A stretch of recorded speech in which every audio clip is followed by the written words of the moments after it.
एक गांव में बसंत नाम का बेहद गरीब व्यक्ति रहा करता था। उसकी पत्नी बहुत बीमार रहती थी। उसकी 2 वर्षीय बेटी जन्मजात गूंगी थी। एक दिन जब बसंत घर आया तो उसकी पत्नी झुमरी बुरी तरह से खांस रही थी। झुमरी, झुमरी, क्या हुआ तुम्हें? क्या तुमने आज दवाई नहीं खाई? शायद आपने देखा नहीं कि दवाई को तो खत्म हुए पूरे 2 दिन हो गए। मैं दुनिया का सबसे ज्यादा लाचार पति और पिता हूँ झुमरी, जो अपनी पत्नी का सही से इलाज भी नहीं करा सकता। उदास मत होइए, इसमें आपकी कोई गलती नहीं। धन स्त्री के नसीब का होता है। मेरा ही नसीब फूटा था, वरना आपने तो अपनी तरफ से पूरी कोशिश की। मुझसे एक वादा कीजिए। कैसा वादा झुमरी? मेरा अंतिम समय आ गया है। मुझे पता है जब आप मुझे डॉक्टर के यहाँ पर लेकर गए थे तो उसने कहा था कि मेरे पास अब ज्यादा समय नहीं, मेरे फेफड़े खराब हो चुके हैं। ऐसा नहीं कहते झुमरी, मैं तुम्हें अभी इसी वक्त डॉक्टर के पास ले चलूंगा। नहीं, कोई फायदा नहीं। मुझसे एक वादा कीजिए, मेरे जाने के बाद आप मेरी बेटी को कभी भी उसकी माँ की कमी महसूस नहीं होने देंगे, उसे कभी नहीं डांटेंगे। मैं वादा करता हूँ। झुमरी अपने बगल में लेटी हुई अपनी 2 वर्षीय पुत्री को हसरत भरी निगाहों से देखने लगी। झुमरी ने उसे देखते ही देखते दम तोड़ दिया। बसंत फूट फूट कर रोने लगा। इस घटना को 12 वर्ष बीत चुके थे।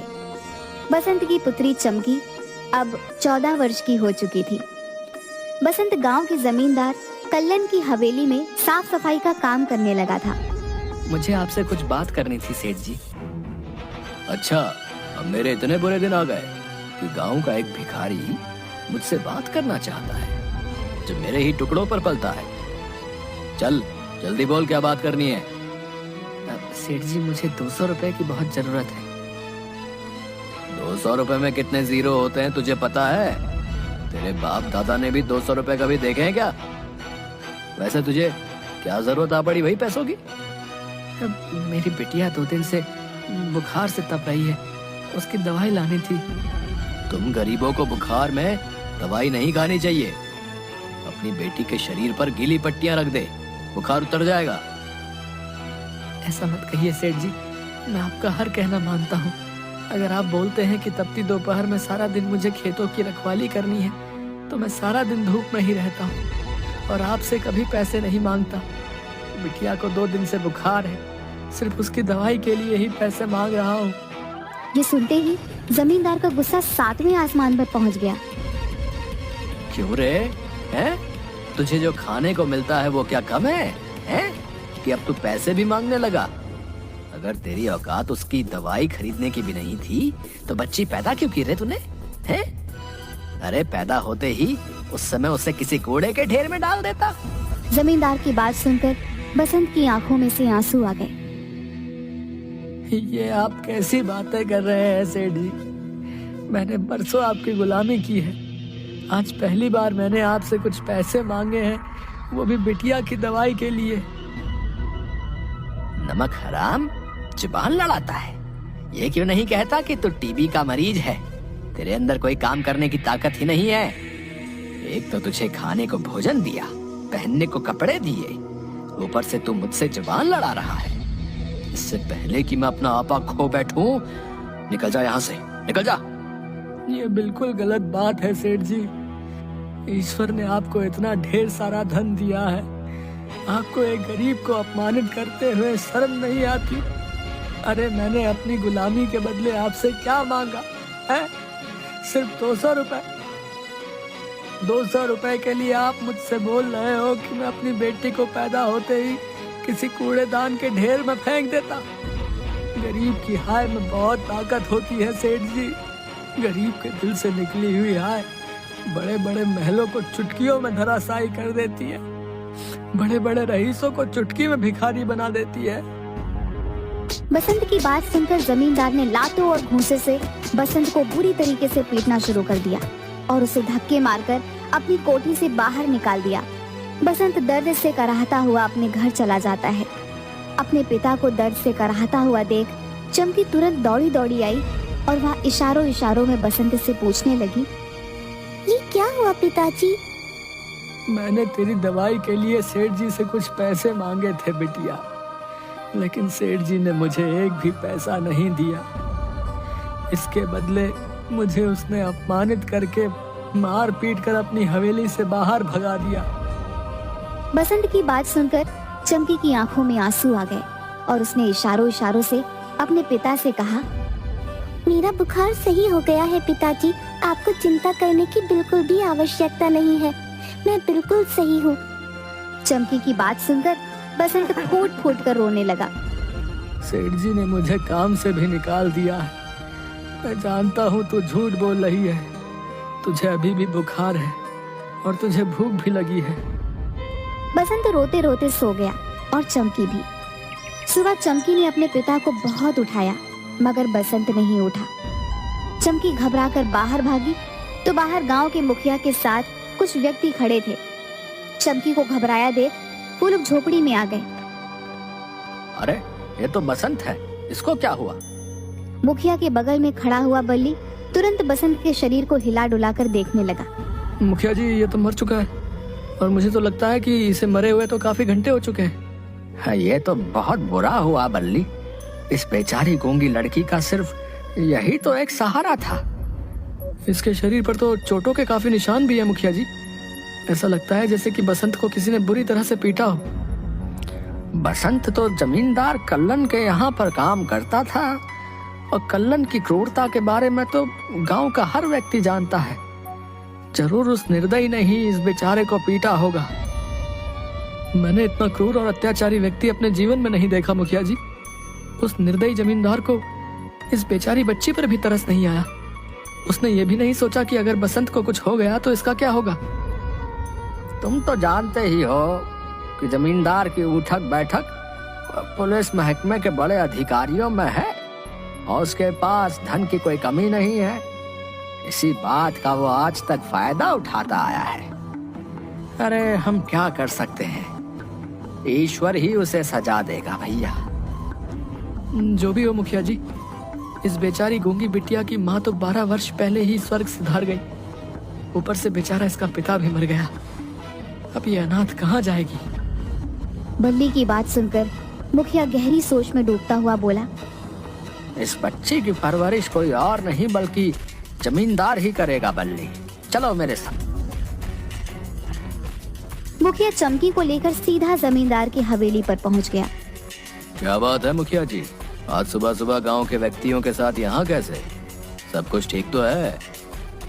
आपके यहाँ पर बसंत बरसों से काम करता था, कल रात उसकी मौत हो गई। ये तो बहुत बुरा हुआ। मैंने बसंत को कभी भी नौकर नहीं समझा। इस बात को तो हम सभी जानते हैं कि आप दिल के कितने अच्छे हैं, लेकिन बल्ली ने देखा है कि बसंत के शरीर पर चोटों के काफी निशान हैं। अभी हमने उसका अंतिम संस्कार नहीं किया है।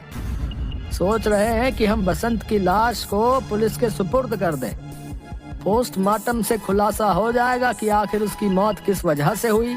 ये सुनकर जमींदार घबरा गया क्योंकि वह जानता था कि उसने बसंत को कितनी बुरी तरीके से पीटा था। अरे नहीं नहीं मुखिया जी, पुलिस के पास जाकर क्या करेंगे आप? बसंत का अंतिम संस्कार मैं करूंगा। और जहाँ तक सवाल उसकी बिटिया चमकी का है, तो आज से उसकी परवरिश मैं करूंगा। उसे कभी भी उसके पिता की कमी महसूस नहीं होने दूंगा। जमींदार की बात सुनकर मुखिया व्यंगात्मक हंसी हंसते हुए बोला, मुझे आपसे यही उम्मीद थी। हम हर महीने चमकी बिटिया का हाल चाल लेने आते रहेंगे। इतना कहकर मुखिया चमकी को छोड़कर वहाँ से चला गया। चमकी अच्छी तरह से जानती थी कि जमींदार झूठ बोल रहा था। क्या जरूरत थी उस मुखिया के सामने अपनी बड़ाई पेश करने की? बसंत हमारे लिए क्या कम मुसीबत था कि एक और मुसीबत इस गूंगी को हमारे सर पर छोड़ गया। तुम्हारा दिमाग तो ठीक है अनीता। अगर मुखिया को जरा सा भी शक हो जाता कि बसंत को मैंने बुरी तरह से पीटा था, तो वह बसंत की लाश को पुलिस के हवाले कर देता। अगर बसंत का पोस्टमार्टम हो जाता तो हम सबकी इज्जत मिट्टी में मिल जाती और सब जेल की चक्की पीस रहे होते। जरा दिमाग से भी काम लिया करो। वो सब तो ठीक है, लेकिन अब इस गूंगी का क्या करना है? अरे हमारी हवेली में 100 काम होते हैं। ये भी बसंत की तरह हमारी हवेली में गुलामी ही करेगी। एक तीर से दो निशाने करने का शौक आपका नहीं गया? मैं तुम्हारी बात का मतलब नहीं समझा। अरे सीधी सी बात है, गांव वालों की नजर में आप इस बच्ची की परवरिश कर रहे हैं, मगर हमें तो बैठे बिठाए बसंत के मरने के बाद एक नई गुलाम मिल गई, वो भी ऐसी गुलाम जो बोल ही नहीं सकती। कुछ दिन बाद अनीता की बहन सुनीता वहां रहने के लिए आई। अनीता जरा दिमाग से काम लो, इस लड़की का कुछ करो। कुछ सालों बाद ये गूंगी जवान हो जाएगी। गांव वाले वैसे भी इसे तुम्हारे मत्थे मड़ गए हैं, कहीं तुम्हें इसके हाथ भी पीले ना करने पड़ जाएं। मैं भी काफी समय से यही बात सोच रही थी सुनीता, लेकिन चिंता मत करो, मैंने इसका भी उपाय निकाल लिया है। ऐसा उपाय कि सांप भी मर जाए और लाठी भी ना टूटे।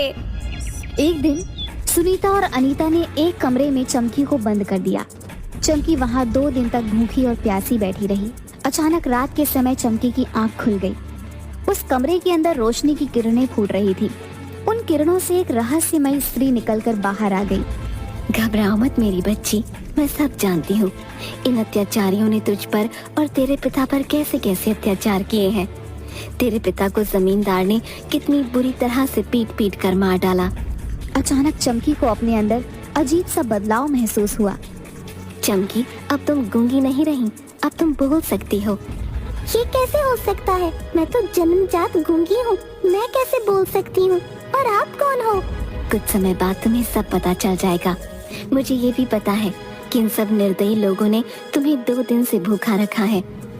हाँ, इन लोगों ने 2 दिन से कुछ भी खाने को नहीं दिया। उस रहस्यमयी स्त्री ने अपना जादू से चमकी के सब मनपसंद व्यंजन चमकी के सामने रख दिए।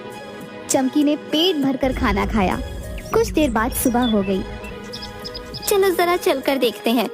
हाँ, मुझे पूरा विश्वास है कि अब तक तो वो नासपीटी गूंगी बहरी मर गई होगी। अनीता और सुनीता ने जैसे ही कमरे के दरवाजे को खोला तो उन्होंने देखा कि चमकी नए कपड़े पहने हुए कुर्सी पर आराम से बैठी हुई केला खा रही थी। अरे अनीता, हम लोग तो समझ रहे थे कि ये मर गई होगी, मगर ये तो आराम से बैठ के केला खा रही है। वो सब तो सही है सुनीता, लेकिन इसके पास ये केला कहाँ से आया? ये कमरा तो बरसों से बंद पड़ा है। ए लड़की, सीधी तरह से बता दे, तुझे ये केला किसने दिया? हमने तो इस कमरे के बाहर ताला लगा दिया था। कौन आया था हमारे पीछे? ये क्या बोल रही हो सुनीता? ये तो गूंगी और बहरी है, ये क्या बताएगी? अरे इशारों से तो बता सकती है ना। इसे एक जादुई स्त्री ने मुझे दिया है। चमकी को बोलता देख अनीता और सुनीता को चक्कर आ गए। हे भगवान, ऐसा कैसे हो सकता है? मैंने तो सुना था कि ये जन्मजात गूंगी है, लेकिन ये तो बोल रही है। अरे काहे को घबराती है तू? जरा जरा सी बात पे डर जाती है। जरूर ये लड़की नाटक कर रही होगी। कोई गूंगी वूंगी नहीं है ये। क्या भला कोई जन्मजात गूंगा बोल सकता है? ए लड़की, अब इस केले को खाना बंद कर और सीधी तरह से बाहर आ जा। चमकी उस रहस्यमयी जादुई स्त्री की ओर देख रही थी। वो रहस्यमयी स्त्री सिर्फ चमकी को दिखाई दे रही थी। उस रहस्यमयी स्त्री ने चमकी को उन दोनों के साथ जाने का इशारा कर दिया। चमकी अनीता और सुनीता के साथ चली गई। चल जा, मेरे लिए एक गिलास पानी लेकर आ, बहुत जोरों से प्यास लगी है। सुनीता ने यह कहा ही था कि जब अपने आप उठकर सुनीता के पास आ गया। यह देखकर सुनीता की चीख निकल गई। सुनीता की चीख सुनकर अनीता दौड़ी दौड़ी सुनीता के पास आई। क्या हुआ बहन, चिल्लाई क्यों? भूत भूत, ये लड़की भूत बन गई है। क्या बकवास कर रही हो सुनीता? कुछ देर पहले तो तुम बड़ी बहादुर बन रही थी, झांसी की रानी जैसी बातें कर रही थी, और अब सूखे पेड़ की तरह थर थर कांप रही हो। मैं अभी इस लड़की को सबक सिखाती हूँ। अनीता चमकी को मारने जैसे ही दौड़ी कि अचानक उसे ऐसा लगा जैसे कि उसका पैर किसी ने पकड़ लिया हो। अरे मेरा पैर किसने पकड़ा? पैर उसी रहस्यमयी स्त्री ने पकड़ा था, मगर वह उन दोनों को दिखाई नहीं दे रही थी। उस रहस्यमयी स्त्री ने अनीता को उठाकर फर्श पर पटक दिया। अनीता दर्द से चीख उठी। यह सब देखकर सुनीता उठकर बाहर की तरफ भागी और जमींदार से जा टकराई। क्या बात है सुनीता बहन, बहुत घबराई हुई हो तुम? अरे वो जो गूंगी और बहरी लड़की को तुमने रखा है ना, वो लड़की बोल रही है वो भूत बन चुकी है। पानी अपने आप चलकर आ रहा है। ये सब क्या हो रहा है? क्या नाप शनाप बके जा रही हो तुम? है? जरूर उस लड़की ने तुम्हें बेवकूफ बनाया होगा। मैं जाकर देखता हूँ। जमींदार कमरे में गया तो देखा उसकी पत्नी फर्श पर लेटी हुई दर्द से कराह रही थी कि अचानक कमरे में रखा हुआ डंडा खुद ब खुद जमींदार को बुरी तरीके से पीटने लगा। ये कैसे हो सकता है? डंडा अपने आप मुझे कैसे मार सकता है? ये तो वही डंडा है जिससे मैंने बसंत को बड़ी बेदर्दी से मारा था।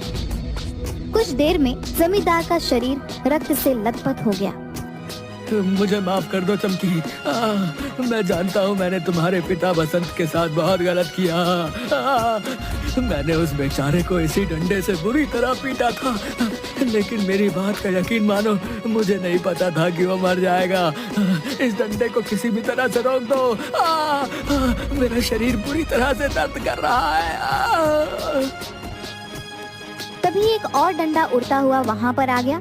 वह दोनों डंडे सुनीता जमींदार और अनीता को भी बुरी तरीके से पीटने लगा। हाय रे, मर गई रे, बहुत दर्द हो रहा है, हमें छोड़ दो, हमें क्षमा कर दो। अरे सुनीता बहन, मैं तुमसे बोल रही थी कि कुछ तो गड़बड़ है, कहीं चमकी भूत तो नहीं बन गई। तभी अचानक वह दोनों डंडे रुक गए और देखते ही देखते वह झुमरी के रूप में परिवर्तित हो गई। तभी एक तेज रोशनी फूटी और उस रोशनी में बसंत निकलकर झुमरी के बगल आकर खड़ा हो गया। बसंत को देखकर चमकी पूरी तरीके से चौंक गई। पिताजी आप? हाँ बिटिया, ये मैं हूँ, और ये रहस्यमय स्त्री कोई और नहीं बल्कि तेरी माँ है। चमकी रोती हुई झुमकी से जाकर लिपट गई। अब वह सब लोग झुमकी और बसंत को देख सकते थे। झुमरी और बसंत, तुम दोनों तो मर चुके हो, फिर तुम जीवित कैसे हो सकते हो? हाँ, तूने सही कहा पापी, मैं मर चुका था, लेकिन तूने और तेरी पत्नी ने मिलकर मेरी बेटी पर इतने अत्याचार किए कि मुझे और मेरी पत्नी को इस दुनिया में दोबारा आना ही पड़ा। हम दोनों की आत्माएं तड़प उठी। हमें क्षमा कर दो, मुझे भी माफ कर दो। हम चमकी को अब कभी तंग नहीं करेंगे। नहीं, मैं तुम तीनों को जीवित नहीं छोड़ूंगी। तुम तीनों ने मेरी बेटी के साथ बहुत अत्याचार किए हैं। तभी वहाँ पर मुखिया बहुत से गांव के लोगों को लेकर आ गया। सभी गांव वाले हैरत से झुमरी और बसंत की ओर देखने लगे। अब इन्हें छोड़ दो, आज से चमकी मेरी बिटिया है।